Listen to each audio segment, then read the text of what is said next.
Yep. Nice. He's our expert from Vista Higher Learning, which is the publisher of the curriculum. And I can share more updates on the curriculum. Some of your schools would have received it. Some will receive in the next week or so. Oh, we have Olivia here too. So Justin's our PD provider for today. And Olivia, do you want to introduce yourself? Yeah, for sure. Hi, Jill. Hi, everyone. A lot of your names look really familiar because I've probably been giving you digital access to some of our materials. My name's Olivia. I'm your language partner with Vista. I'm New York City based.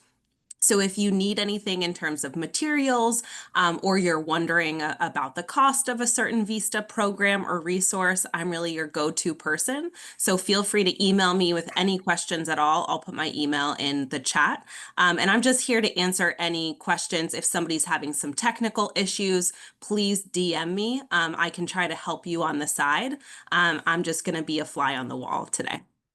Thanks, Jill. Yeah, and I'll just quickly say before we get to Justin. So I'm working with Olivia to make sure that all of you have the class sets of the textbooks in the quantities you order and the digital licenses for your students. So any issues related to that, please include me in the email or email me, and then I'll add Olivia in. And then Olivia, I'll get back to you. We need a bigger PO for the other school. Yeah. Sounds Okay. great. Okay, Thanks. cool. Justin, take it away. Good morning. Thank you. My name is Justin Sipes. I'm a full-time Spanish teacher. We've started school. Yesterday was our first day back with the kids here in my district.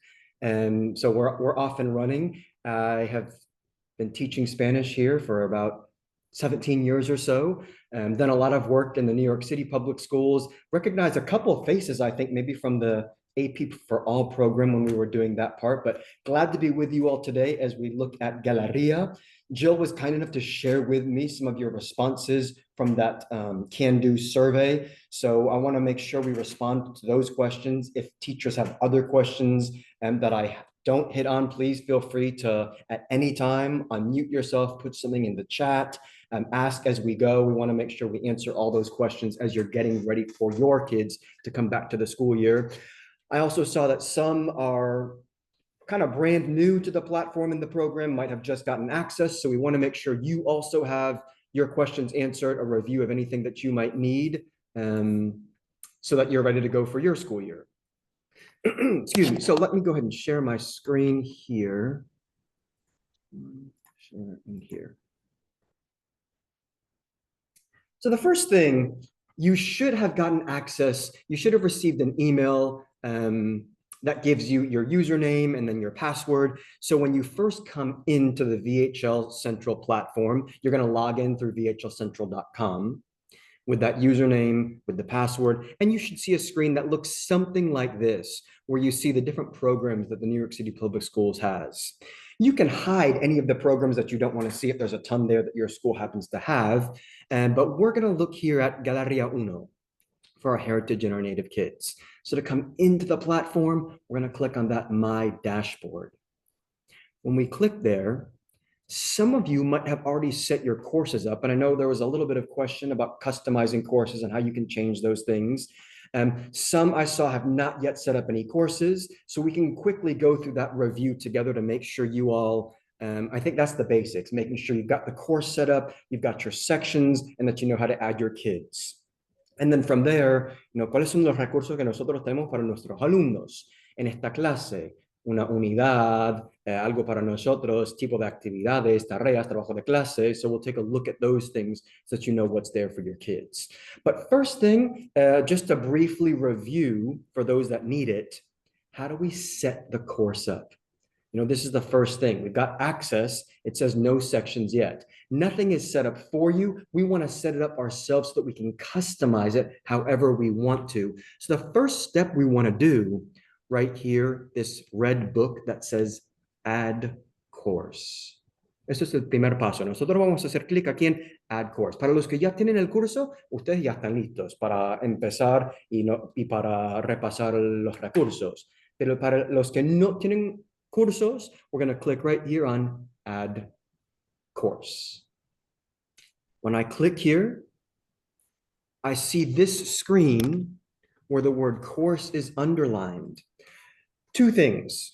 Necesito poner nombre del curso. This is my Heritage 1 class. You can call it anything you want. And as a quick side note refresher, remember anything we do or anything you've done so far, you can always change. Podemos cambiar el nombre del curso, la fecha límite, todas las cosas podemos cambiar. Entonces, no hay nada permanente que estamos haciendo aquí. Nombre del curso, Heritage 1. Scroll down a little bit, and we're going to change the end date. There was a question about, do we do it by semester? Do we do it by year? Since you all might have your students for the whole year, we're going to change the end date to the end of June, which I think is when your all school years ends. Again, it's approximate. You can do it. Well, you can always change the end date if you need to. I'm going to put June 27th there. So that's all we've done on this first page. Name of the course and the end date. Once we've got that, scroll down and you'll see a blue next button. You can leave the start date as today, by the way, that's no problem. We're going to click the blue next button. When we do, now we see the word content is underlined. Pretty much everything on this page we're going to leave just exactly as is. Let's leave all the defaults on. Leave those. Just leave everything as is. Scroll all the way to the bottom and click the blue next button. Now we're on a page where the word gradebook is underlined. We need to set up some kind of gradebook here in Galería. Side note, there will not be a button that you click and the grades go from Galería to your school gradebook. We're going to manually move those over anyways. So keep in mind, you might want to keep the Galería Uno gradebook simple because their grades aren't going to move over automatically. And I don't really want them to because a lot of the things I do in Galería are participation or just things are quick checks that I might not want in the gradebook. And I want to adjust the grades anyways. So how do we set up the gradebook here in Galería? Well, let's scroll down a little bit. This blue button that says add category. Notice right now, there's no categories. We need at least one category in the gradebook. We're going to click the blue add category button. If you've got questions as we're going, feel free to stop me and ask, please. But so let's click that add category. Now it's asking us to name the category. I'm going to call this classwork. You can change the names later. You can call it whatever you want to. I'm going to call this one classwork and click the blue next button. The weight. If you're doing multiple categories in the Galería gradebook, you know, this one might be 50 and I'll do another one on assessments that might be 50, etc. I'm just going to do one category for time's sake because I know we don't have a lot of time together this morning. So I'm going to put 100 here in the weight because I'm only going to do one category. Again, if you're going to later add more categories, this one might be 25, another one might be 60, another one might be. So for me, I'll do one category at 100%. Y ya está. Voy a hacer clic aquí en next. The next page, category grading. We're going to leave this exactly as is. It just means students see a percentage right and wrong. We want that. Let's leave it as is and just click next. This next one that says category attempt, esto es muy importante. This one means how many tries do we want to give our students on anything we put here? Meaning, let's say we give our kids a reading and they've got some multiple choice. The default you'll see right here, students get 2 tries, meaning pueden entregar su selección múltiple, pueden ver, tienen 2, 3 y 5 incorrecto. Aquí dice 2 attempts. Entonces, pueden intentar de nuevo la segunda vez y ya. Nosotros podemos cambiar esto. Podemos cambiar a 1. So they just have 1 attempt. Por otro lado, podemos cambiar esto a unlimited. I like unlimited. You know, I want my kids to try, to keep going, to keep practicing. This also helps me when I have parent-teacher conferences and I have Johnny's mom come in. Well, Senor, I don't understand why Johnny has such a low grade. He's spending 2 hours a night on your class. Well, I can pull up the Galería gradebook and see, actually, no, ma'am, Johnny is not. We can see Johnny has unlimited attempts, but he's only trying once or twice.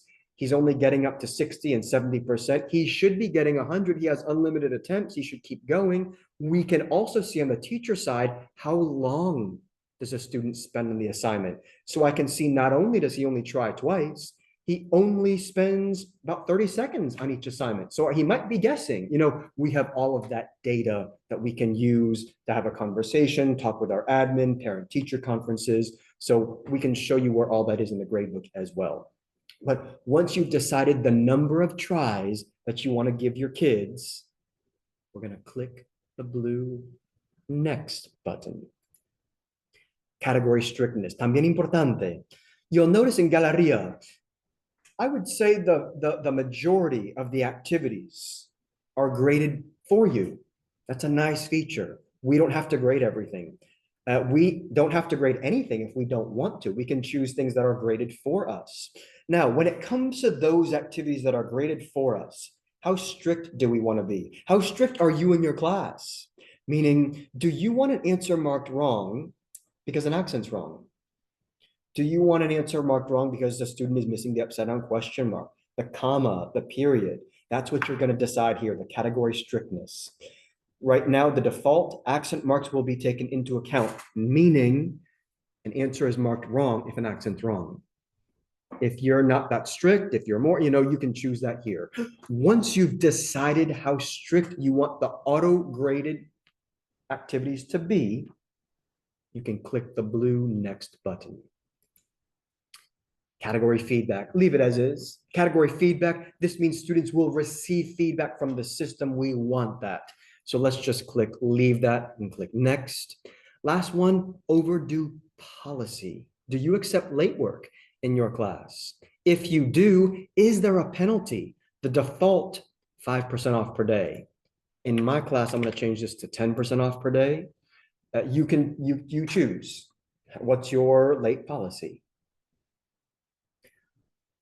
Once you've decided your late policy, we're going to click the blue Save button. And when we do that, now we see, okay, here's that category we just created, classwork. It's 100% of the weight, etc. If I want to change anything, maybe I've already created the gradebook. Maybe I want to change what I've just done. Notice that Edit button. You can change anything that you've done with that Edit button, no problem. If there are no questions on the gradebook setup, then we're going to come down to the blue button that says Next.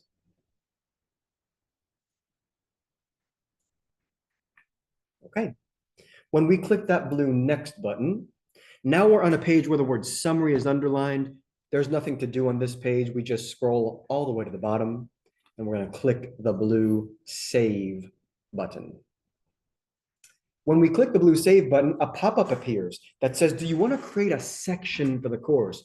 We sure do. That's where we're going to add in our different periods. So let's click Yes.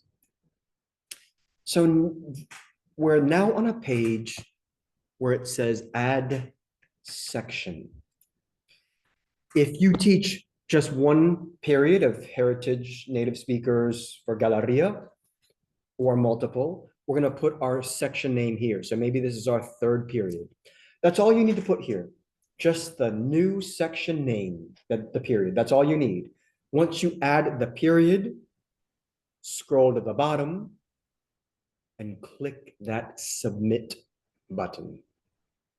And when you do, now you'll see that's what we've done. On the left, we've created our course. And here in the middle, we've added our period 3 class. If you teach multiple classes of heritage from Galería Uno, how do we add another period? Notice this blue plus button that says sections. If I click here on the blue plus button, I can add my next period for Galería. My next period is 4th period. So I can, again, all we need when we're adding sections is to put the period. That's it. Then we scroll to the bottom, click Submit y ya está. Again, now I can see tercer periodo, cuarto periodo. Bien, listo. So there's a quick review on how to set the course up, how to set up your gradebook, and how to add your sections. Any questions on that piece, on the course setup, the gradebook setup, adding your periods to your course? Bien.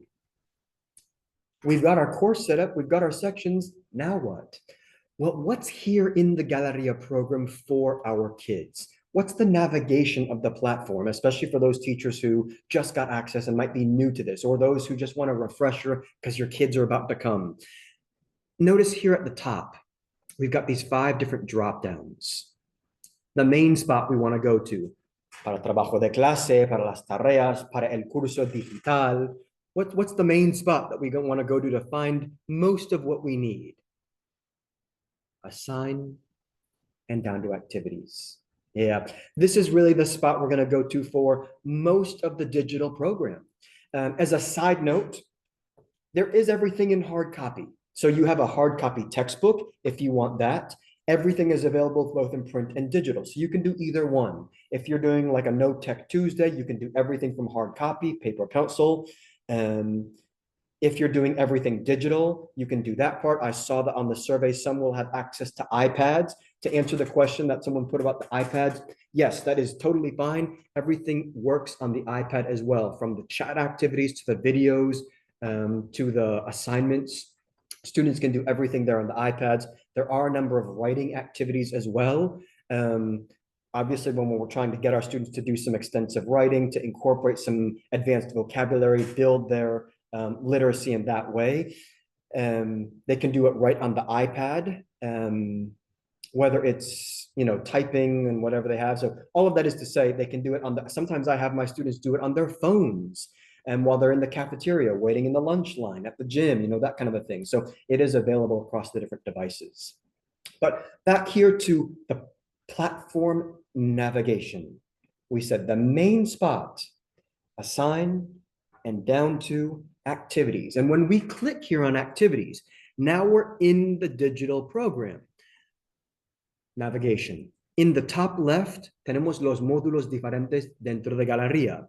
Podemos hacer clic aquí y ver los módulos diferentes. Y eso es la manera en que podemos acceder los módulos diferentes. Hay 8 unidades, módulos, en cada nivel de Galería. ¿Qué tenemos dentro de cada unidad? Dentro de cada módulo. Let's start on, Unit 1, Módulo 1. Every unit, every module of Galería is tied to a theme. So what's the theme here in the beginning of Galería?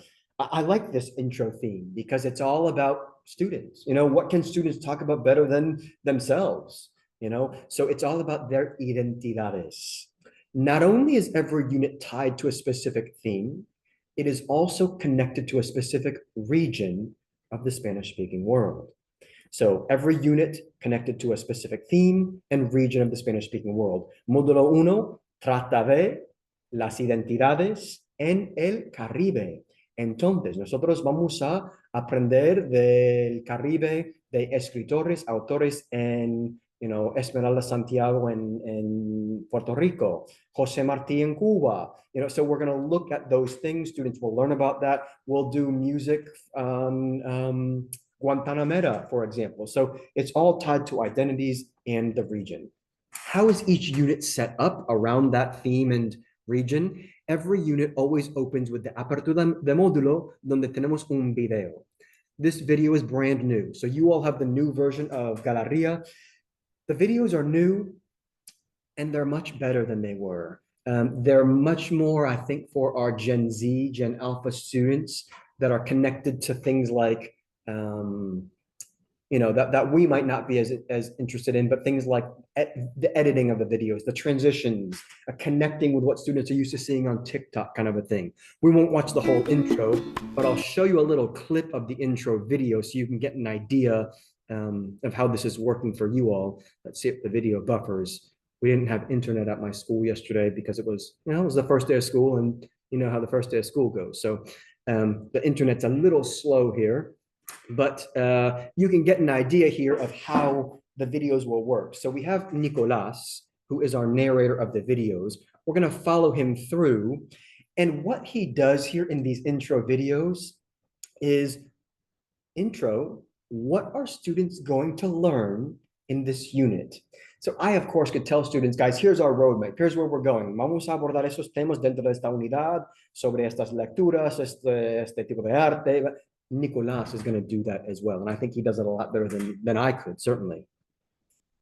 Soy Nicolás. Eso no te dice mucho, ¿verdad? Quizás conoces. One thing I want to tell you about these videos as well is that when it comes to the videos, you always have the option to provide subtitles. You can provide subtitles on the bottom, or you can allow students to have a transcript on the side, otro and it's Nicolás. almost O quizás karaoke. They kind of see all the language there at once. So you have those two different options here. You kind of see that option, like I said, kind of karaoke style, where they can follow that yellow-green bar as the language is moving to follow along with the video. So Nicolás here is talking about identities and what does that mean and why is that important as the intro video. We have different activities to go along with it, but there's that opening video. There's different fases dentro de cada unidad. Fase uno. Fase uno is always based around a specific reading. In this case, it's on Esmeralda Santiago's Cuando yo era puertorriqueña, where she is talking about her own identity growing up as a Puerto Rican girl in New York and what it was like for her to feel like she kind of had a foot in each door of her identity and her family and growing up and what that was like for her. I think that's a good one that I want to start with my heritage kids on. They can relate a lot of times, I find, my kids on, you know, what their identity is and what it's like growing up here where I live in Chapel Hill, kind of a thing. Notice we never just start the reading. It's like, all right, go ahead and read, good luck. No, hay un montón de actividades de antes de leer, antes de lectura, where we're building their vocabulary, practicing some chunk vocab that's about to come later on. We have all these different types of activities as well. And I'll just highlight some of these different emojis because I know there were some questions on what are the different kinds of activities. It depends on the students, you know, what's going to be best for your kids. I like these ones where we've got these little people because my kids tend to be more engaged with the speaking. I know that my heritage and native kids, that's their strength, is the speaking. My native and heritage kids often, again, for me in my school, need an extra practice on the reading, on the vocab, on the writing. And so I want to build that, but I also do want to tap into what they know well, what they're comfortable with, and get them to socialize. So I like these chat activities. You'll see them throughout the program, but this one, the intro here, you know, what are we asking our kids to do in this first unit? Talk about their identities. So maybe I'm going to ask students these initial questions. ¿De dónde son ustedes? ¿De dónde es tu familia? ¿Qué habla en casa? I could customize this if I want to as well. Someone had asked, how do we use that instructor note? Because that was one of the pieces on that can-do checklist that you all did. That is a great feature where, you know, I have these 3 questions right here, but maybe I want to add some more. Maybe I want to say, ¿de dónde son tus abuelos? ¿Dónde quieres viajar? You know, I can add some of my own questions. I can personalize every assignment if I want to. How do I do that? How do I add a question? How do I personalize an assignment? How do I add a little note for my kids? You'll notice on every digital assignment, you have this button on the teacher side that says add instructor note. If I click there, then I can click where I want the note to go. And now I can leave a note for my kids, and I might leave a voice message to make them listen. Chicos, no se olviden por favor de utilizar los apuntes que nosotros hicimos en clase esta mañana. Or maybe I'm going to leave them a word bank for something maybe they haven't done. You know, my kids would know idioma, but just to give you an example, and if it's something that maybe they didn't know, I could put a word bank there. Or maybe I'm going to add a question for them, like ¿de dónde son tus abuelos? Or, you know, whatever you want to do, you can personalize an assignment so that when kids first open the activity, they're like, oh, what is this from Senor? No se olviden, por favor, de utilizar los apuntes que nosotros us to use the notes, or there's an extra question that we're going to go over, kind of a thing. So that's how you can add an instructor note very quickly with just a couple clicks, couple seconds, personalize any assignment you want to. You never need to, but you always have the option. We then, as we're going through, we have the actual reading itself, cuando habla puertorriqueña. You'll notice there's lots of different kinds of readings throughout every unit. For all of the readings, you know, when we're thinking about research on building literacy, both in Spanish and in English, really, research says students being read to builds their literacy. So to that end, all of the readings in the program can be read to students by a native speaker. We have this audio sync feature right here where it can be read to our students. You'll notice you can also change the playback speed if you want to. I generally don't because I want it to be at the normal native speaker speed, but you do have that option. Kids can also have it read to them. Maybe I've assigned this to them to do at home, kind of a thing. You'll also notice that vocab that we practice and started students with, that high frequency vocab from the readings, they're going to see it here. It's vocab that my students wouldn't have known probably otherwise. Alucinante. Students don't need to leave the platform. If students can't remember that practice that they've done on alucinante, capullos, students can just click on it right there and bam, they can see a synonym that's easier language so they can see right there. Oh, alucinante, asombroso, fantástico, capullos. Okay. And then got it. So they've got that feature right there for them. So there's the reading itself. And then of course we have lots of different kinds of activities post-reading. So that's fase uno in every unit at the beginning. How do I assign it to kids? Maybe I want to give them, you know, the speaking activity right here where I left them this little note, this little ojo. How do I assign activities to kids? Notice there's a little box next to every activity. We're going to just check the box. And then we're going to click assign. That's how we assign something. Very easy. Just check the box and click assign. And when we do that, now we're going to see we have different options.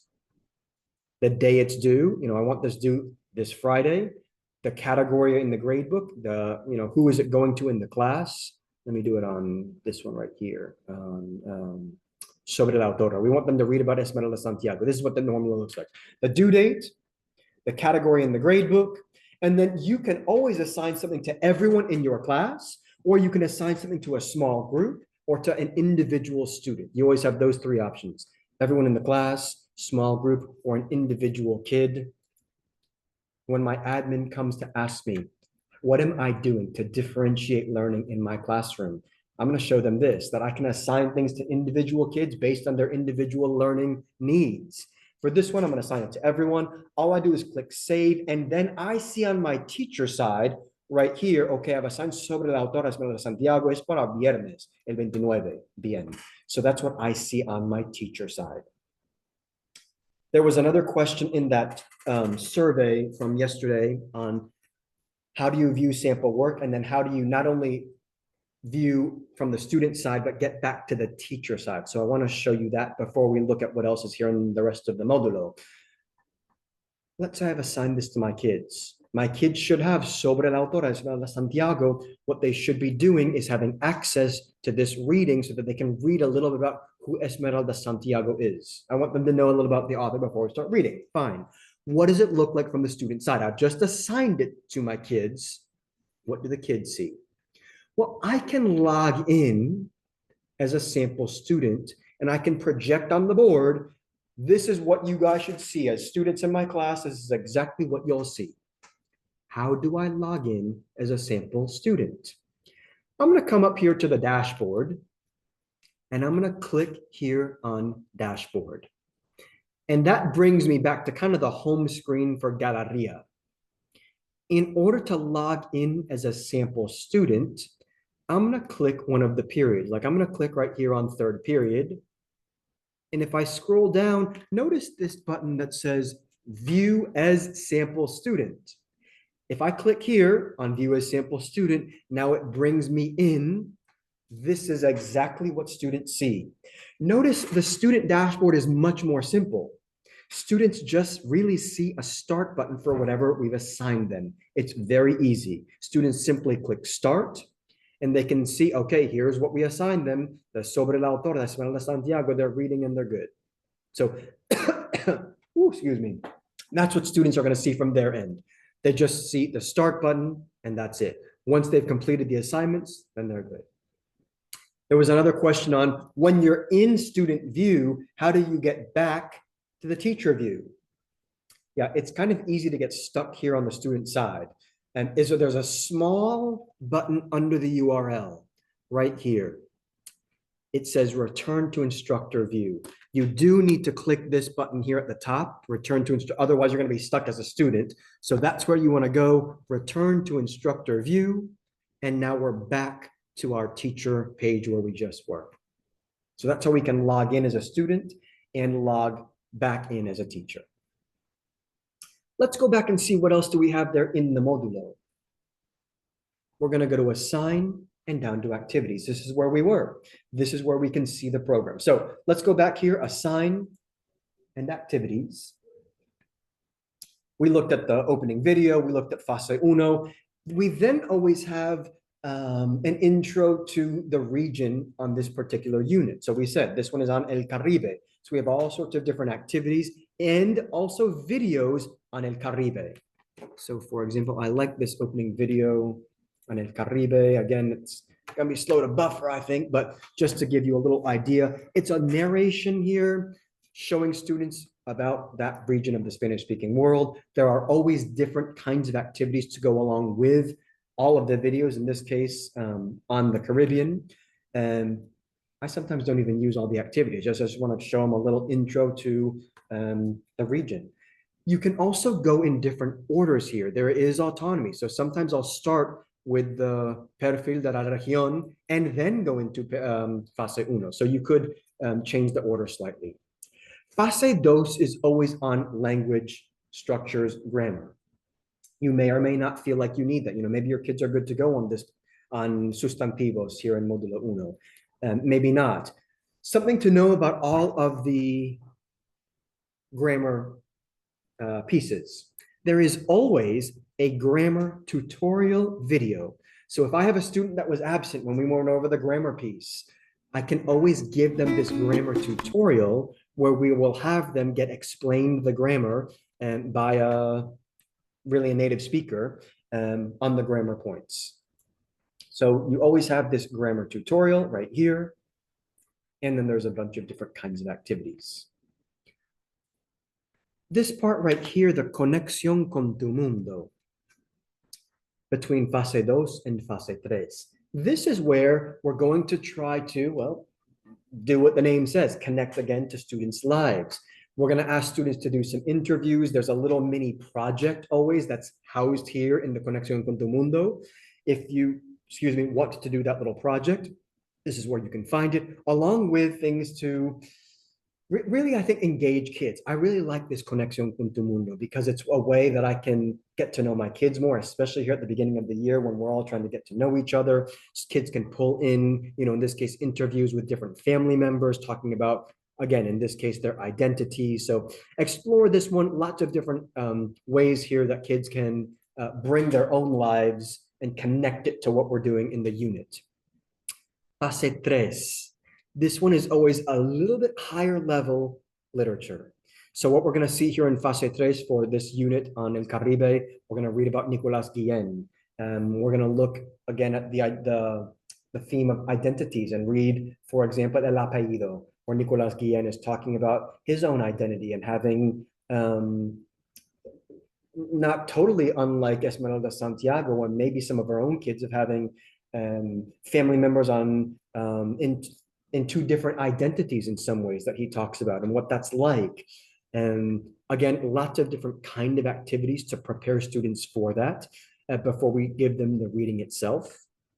But you'll see Fase tres is a little bit more dense, let's say, than Fase uno, where Fase uno is always a slightly more, vamos a decir, básico, entre comillas, reading. Fase tres, again, we raise the level a little bit here with the level of reading and literacy for our kids. You'll notice also they're not just reading, they're not just answering questions, but they're doing things like listening. They can talk and have discussions about activities. They're going to do some writing, obviously, as well. So let me jump here for a moment as we're going quickly through what the units are set up with and point out some of these different icons. You'll notice all of the different, well, many of the activities have little icons next to them. You don't need to memorize what these little emoji icons are. If you don't know what it means, no problem. Just hover your mouse over it and it'll tell you. So if I hover my mouse over this little pencil, that means there's some kind of writing for students to do. So if I'm looking for a writing, I can find that little pencil. What does the mouse mean? If I hover my mouse over it, it means online version of print activity, meaning it's the same exact thing that appears in the hard copy textbook. It's just the digital version. What does the apple mean? Maybe the most important emoji. The apple means it's an open-ended writing, an open-ended speaking, something proficiency-based. Also known as instructor graded. It is graded by you, not the system. If an activity does not have an apple, it means it's graded by the system. If an activity does have an apple, it means it's graded by you. To me, it's I've said this before, I think, but I really do kind of think it's the manzana envenenada, porque yo tengo que calificar todas estas actividades con manzanas. Entonces, si están buscando, por ejemplo, una actividad que va a calificar el sistema, that's usually what I'm doing because I'm, 3 essays behind and I can't possibly grade one more thing, no problem. Look for an activity that doesn't have an apple. Certain sections have more auto-graded activities than others, obviously, because some are more proficiency-based. So just FYI there on those activities. Here's another one, the microphone, some kind of speaking. The little people means some kind of chat activity with another student. As we get here to the end of the units, we'll see these two parts, the art and the music, ones that I feel like my students always look forward to a little bit more than Fase Tres, where they have the literature, which doesn't always engage my students as much as like the music section, let's say. So here in the música section, one thing that I always like here, if this is your style, is there's always not only music, but things like karaoke. So we've been going over the Caribbean, we've been going over identities. What better song is there than Guantanamera? So we could do the karaoke version here of Guantanamera, have our kids, play around with this, do this as an activity in class, something to look forward to. If that's not your style for the classroom, no problem. And there's other different kinds of activities as well. We could have students do some auto-graded activities on it. This one is always interesting. If, again, you've got some artistic musical students could sing their own version here on their own version of Guantanamera and the Canto de la Canción. There's also the similar part here in the Arte with videos to go over art from the Caribbean in this case. Last fase, we're trying to bring it all together. We're trying to culminate the unit here, ask students to produce with some writing. In this first unit, we're going to have them kind of write their own versos sencillos, really, about explaining their own identities through a unit, through a genre of writing, in this case, la poesía. And then at the end of every unit, you have the identified vocab there. Lots of info, I know. Un repaso breve y rápido, pero lo que tenemos en cada unidad en Galería 1. Let me just check here on the, okay, chats looks like we're good to go there. Bien. Any questions on the unit overview, assigning, what students see before I show you a couple other things here in the last few minutes that we have together? Bien, feel free to put things in the chat, unmute if you would like, but if not, I'm gonna keep rolling along. That's where we find the units here and everything there. On the top left, the unit drop down, we have 8 different units. Pero fíjense ustedes que hay algo muy importante aquí dentro de las unidades. Después de unidad 8, tenemos esto que se llama News and Cultural Updates, pero algo importante, esto no es una unidad, aunque sí está aquí en las unidades, and it's the last one. So some teachers might skip this because it looks like the last unit and we might not get to it, but it's not actually a unit. This is more like current events. It's not even connected really to Galería. So we can do this at any time, whenever we want to, however we want to, these news and cultural updates. I want to show you what these are so you can get an idea of how you might use these with your kids. So when I click here on the news and cultural updates, again, where did I find news and cultural updates, these current events? Same spot. We're going to go to assign, activities. In the chat, or in the drop down for the units, it's the last unit, aunque realmente no es una unidad, que se llama news and cultural updates. There is something new here every single month. So here in about, well, really less than a week, you're going to find a new current event for the current school year, but they don't go away. So the one on AI from last September will move to the archive, and there will be something new here for the current September. So there was something new and fresh every month that you can come back to and use with your kids.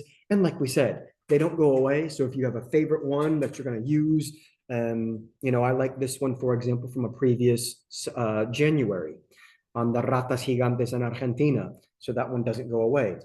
Ms. Ramirez, pregunta, por favor. Sí, hola, buenas. The current events section, will that be, there's no way to have it like connected to the themes of each module, right? Like if we're doing an identity, is there a way to kind of find some articles that would be relevant to identity? Is there a way to like search in that function, or no, I just have to kind of read and go through? Yeah, good question. Not really is the short answer. You do always have every news and cultural update connected to one of 6 themes here at the beginning. Either identidades personales y públicas, vida contemporánea, desafíos globales. Those 6 themes, some teachers might recognize as the 6 AP Spanish language and culture course themes.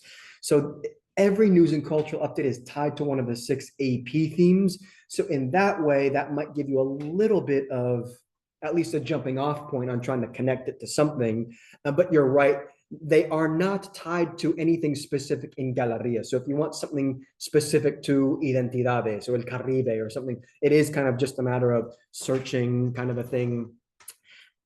When I do these, because they're not tied to Galería, I don't always necessarily do them to connect to the theme. I find that these are a great sub plan because all I do is click and students have lots of activities. They've got the source, it's all safely housed here. But anyways, long story not short, yeah, they're not really connected to anything specific in Galería, and it is kind of just a search there. But like I said, you know, I have this one that I like from Argentina that I always use on La Invasión de Ratas Gigantes. Notice also they're scaffolded across 2 different actual proficiency levels. So we can differentiate learning for our kids within our heritage class. I can assign something to a specific student and something else to a different group of students. I'm so sorry, Ms. Ramirez. Go ahead. Sorry. And I No, have you're a good. question actually about being able to do that differentiation and assigning to students. Is there a way to make like to categorize my students into like groups, to assign it to groups instead of like kind of having that memorized? Because I do usually have when we take like our you know, whatever the first test is, I can kind of break them up into like low, mid, high. Yes. Is there a way I can create those groups within the system?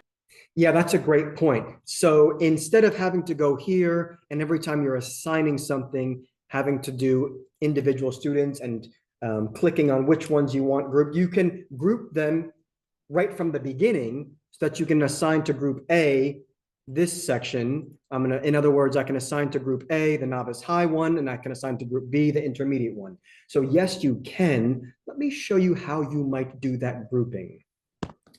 So I'm going to come back here for a moment to the dashboard. And when I click on dashboard, this is where I had set up my course and my different sections.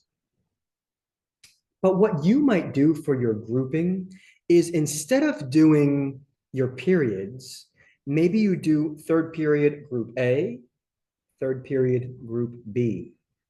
That way you can assign everything 3rd period group A novice mid, and everything third period group B, the intermediate.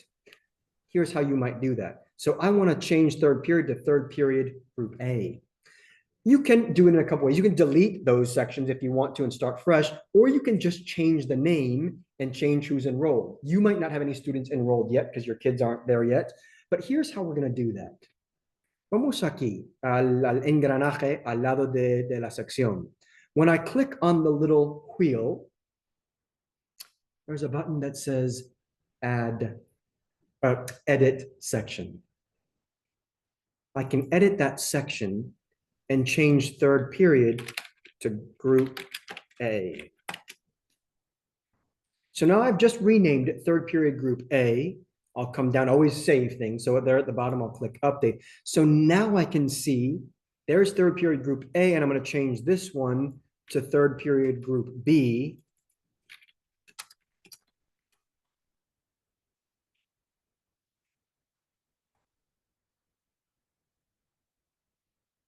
So now, to your question, Ms. Ramirez, that's how I can chunk my students according to their proficiency levels so that I can easily just assign it my intermediate high to group A and my intermediate B, et cetera. So you can chunk them and group your kids in that way if you want to.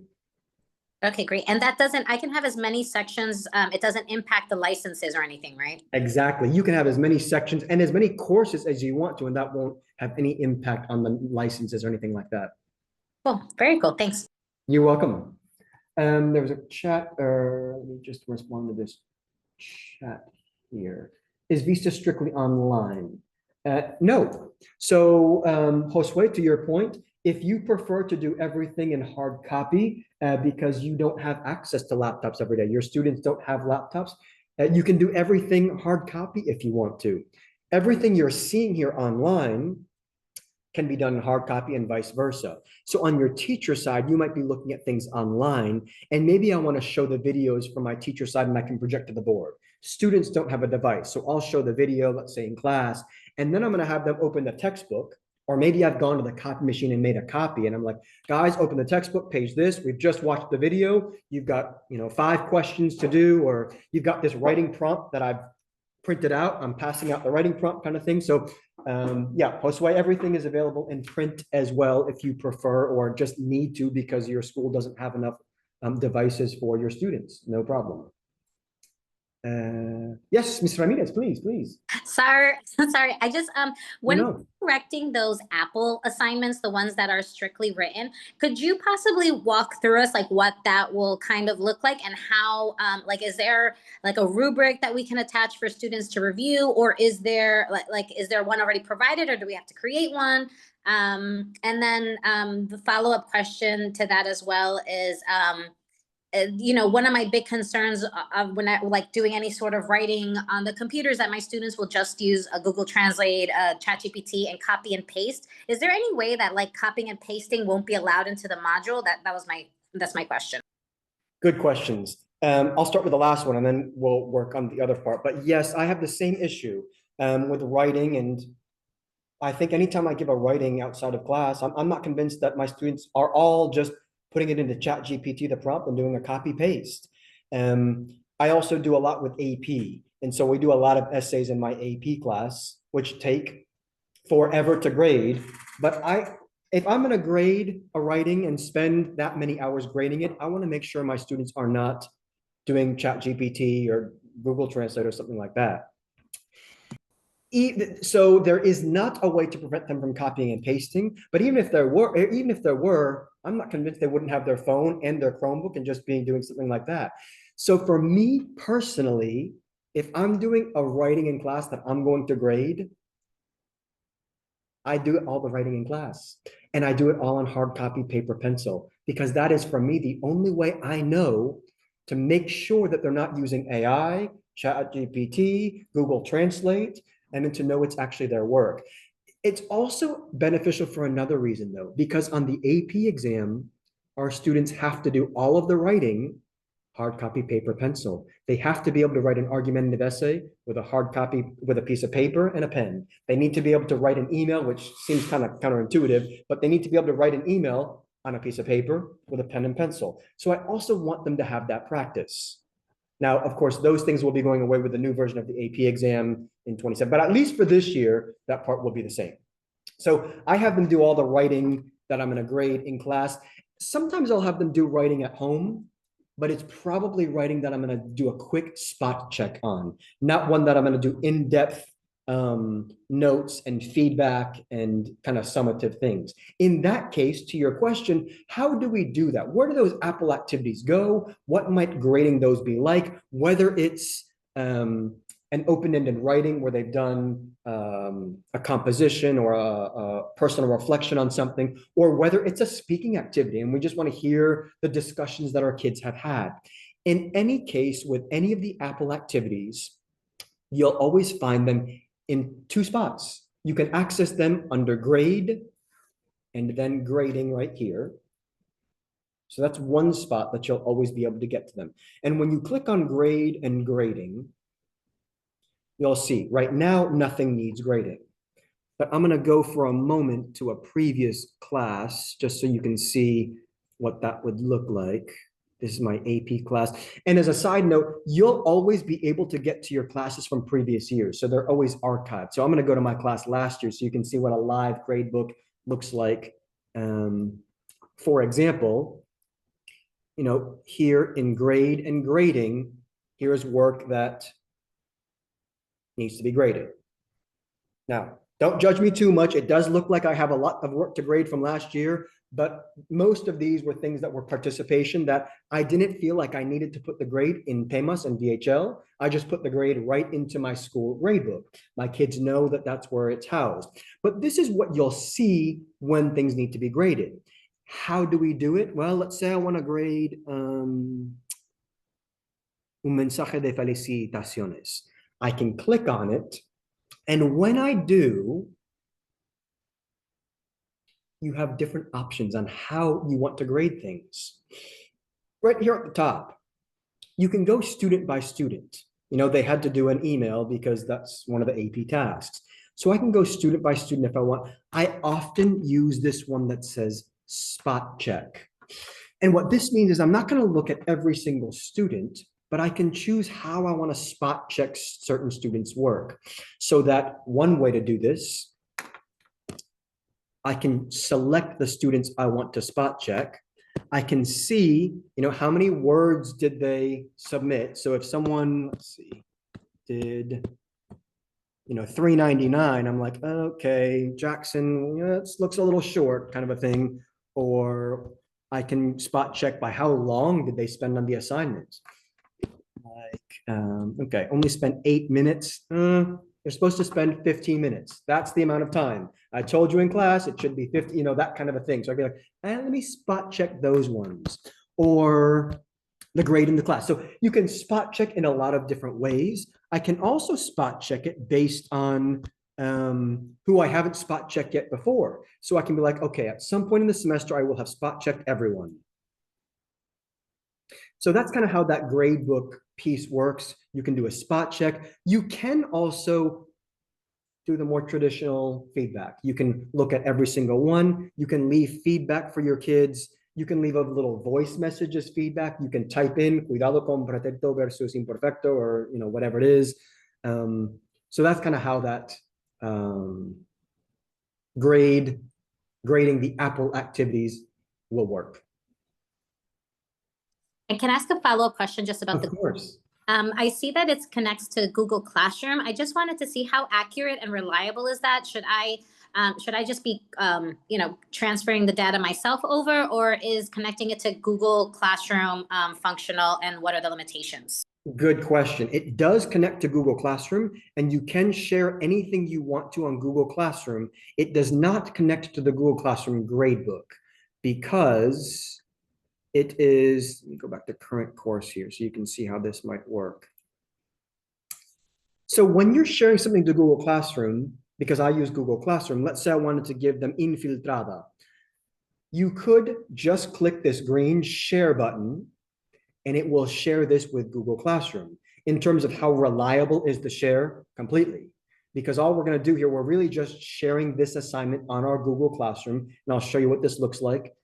Si sube mi Google Classroom, but we can do whatever we want to in the share feature. We can create an assignment for it. We can create an assessment kind of thing. Really what it does though, is it creates an assignment in Google Classroom like anything else in Google Classroom.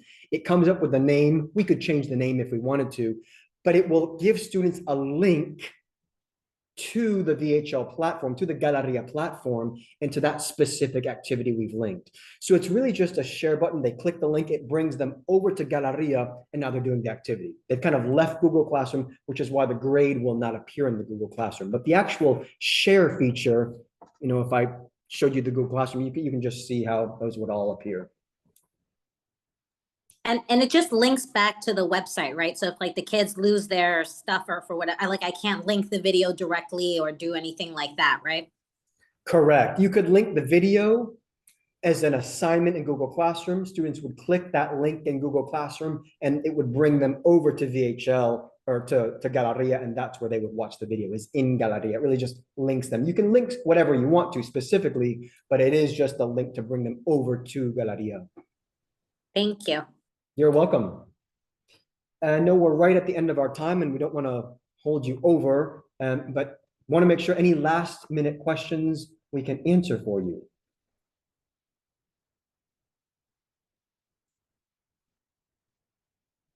Okay. I'm sorry, Justin. No, that's all right. Sure, please. I just really want to like dedicate time for my students to use this every week. And if I want to reserve a lab room, you know, to do this and work on this consistently, I just want to make sure that I have all the right tools for it. Yes, definitely. So when we're using this, right, like I'm kind of looking through like the click through and everything. The recordings, you can hear those as well, the same way you did the grading, right? So then I could go through one at a time. Exactly. And when they're submitting those recordings, like let's say if my student's doing it on their phone, the record, like it prompts them, like it just needs access to like their microphone and video, or just microphone? Well, it depends on the type of speaking. You, like, for example, this one where you see two people, which you'll see in Galería, it's a partner chat. So usually they do need access to their video and their microphone, because we want them to record them kind of like a mini Zoom that's housed here in Galería safely, that will come to us, that we can, like you said, listen to, give feedback on, make sure that they're doing their discussion. So yes, they do need to grant access, whether it's a Chromebook, they're in the lab, it's on their phone, access to their microphone and their camera. To the question I just saw in the chat on should the course be created for fall and spring or just for the year, it depends. For example, my students, I only have semesters. So I have a different group from August to January, and then a totally different group of students from January to June. So I do it by semesters. But you all, I think most schools in New York City have the kids for the full year, if I'm not mistaken, in which case you will do it for the full year. So no need to create two different courses for each semester. If you have the same kids all year long, you would just do what we did at the beginning, for the start date as today, or whenever you want the start date to be, and the end date to be, you know, June 27, whenever your school year ends.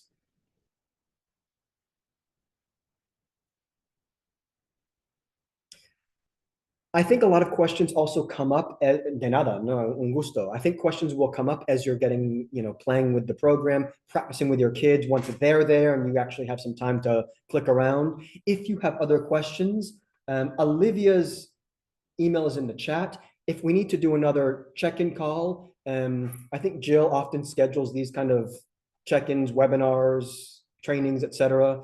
So if we need to do another, feel free to let us know, and we can easily, you know, do a quick question and answer, another office hour, that kind of thing, no problem.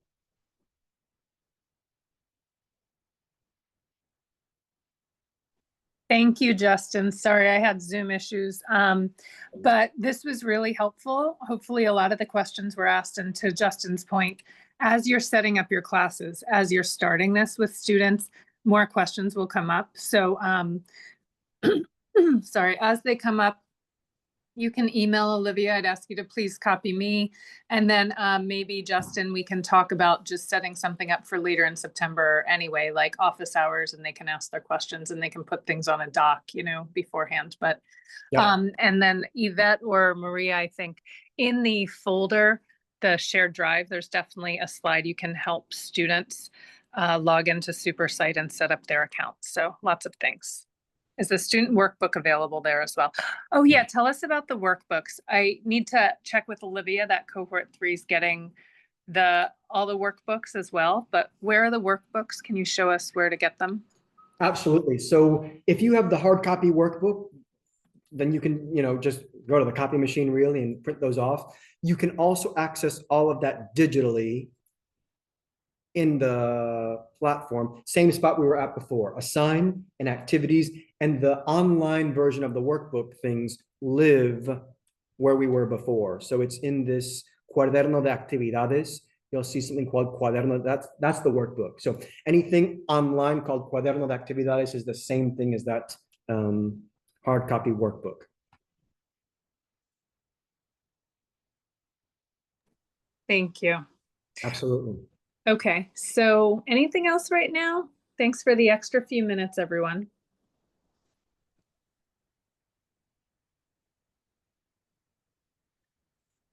Yeah, there are 2 different workbooks, right? So Destrezas Básicas, remind us, Justin, which workbook, one's more aligned to the modules and the other one's more pre-AP, right?